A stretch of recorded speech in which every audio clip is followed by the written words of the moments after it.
வாக்குறுதி கொடுத்தால் அவன் மாறு செய்வான் என்பதாக அவன் சொன்னால் அதற்கு மாற்றம் செய்வான்.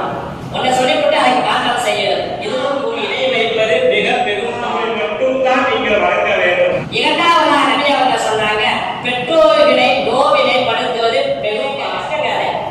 பெற்றோர்களை நோவினைப்படுத்தாதீர்கள், பெற்றோர்களை கஷ்டப்படுத்தாதீர்கள், பெற்றோர்களை திட்டாதீர்கள், பெற்றோர்களை விளக்காதீர்கள், அவையிடத்திலே நல்ல விதமாக நடந்து கொள்ளுங்கள்.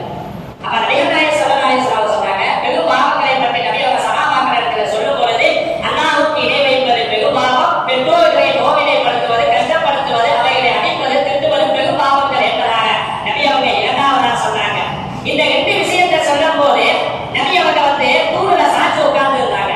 சாஞ்சு உட்கார்ந்து இருந்த நபி அவங்க அப்படியே எந்திரிச்சு உட்கார்ந்தாங்க. நேரா உட்கார்ந்தாங்க.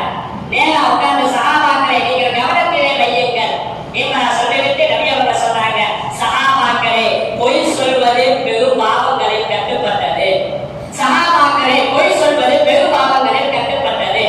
சஹாபாக்களே பொய் சொல்வது பெரும் பாவங்களிலே கட்டுப்பட்டது என்றார் நபி அவங்க சொல்லிக்கொண்டே சொல்லிக்கொண்டே இருந்தார்கள் என்றால் சஹாபாக்கள் சொல்கின்ற பொழுது நபி அவர்கள் சொல்லி முடிக்க மாட்டாங்களா, நிப்பாட்ட மாட்டாங்களா, அந்த வார்த்தையை முடிக்க மாட்டாங்களா என்று எண்ணும் அளவுக்கு நபி அவர்கள் பொய் சொல்வது பெரும்பாவங்களில் கட்டுப்பட்டது என்பதாக சொல்லிக்கொண்டே இருந்தார்கள் என்பதாக சஹாபாக்கள் சொல்லுவார்கள்.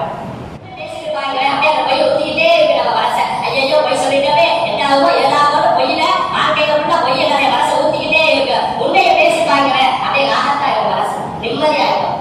பேசிப்பாங்க.